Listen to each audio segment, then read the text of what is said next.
Following tonight, the mayor of Seattle is facing growing pressure to reverse course on her most significant public safety decision since taking office.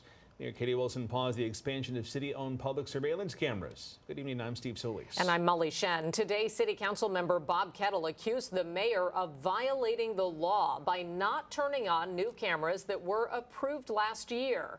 KOMO's Jeremy Harris is live at City Hall with an update for us. And Jeremy, the fight over these cameras is escalating.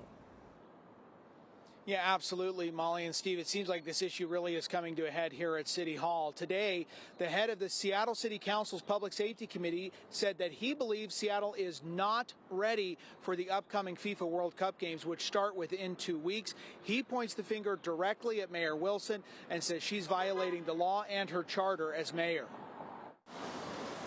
The new city cameras are installed in Pioneer Square. They look over several of the busiest intersections near the Seattle stadiums, which will host the 2026 FIFA World Cup games starting in 2 weeks. The city has also placed signs warning people they're being recorded in the area. But for now, those signs are worthless. We're not doing what we need to do to be ready for these games. City Council member Bob Kettle is ratcheting up the pressure on Mayor Katie Wilson. The 22 cameras are installed.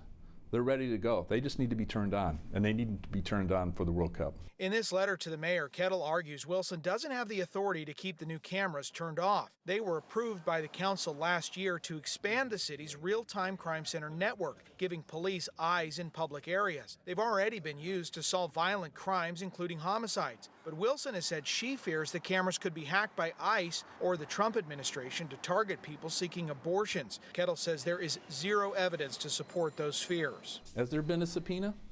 Has there been an intrusion from any entity, whatever it may be?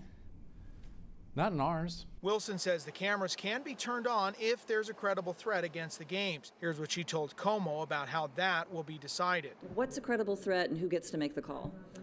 We've been working with SPD on that definition, and I don't have it in my head, but it's pretty common sense. It's basically, if we have an indication that there is a person or an organization that it has the intention to cause harm to, significant harm to people or property during these events or, surrounding these events, and we believe that they could have the ability to carry this out, that would be considered a credible threat. Okay. Here's the thing.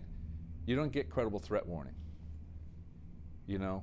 The mayor of Atlanta did not get it in the Summer Olympics in '96. The mayor of Boston did not get it in the 2013. We have to take action now to get ourselves ready for the World Cup.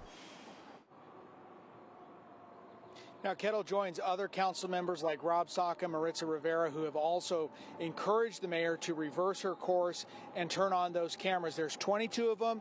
As of yesterday, they've now all been installed. They could be turned on at a moment's notice unless the mayor changes her mind. Today, the mayor's office said in a statement, her position remains unchanged. Reporting from City Hall, Jeremy Harris, KOMO News. Jeremy, thank you.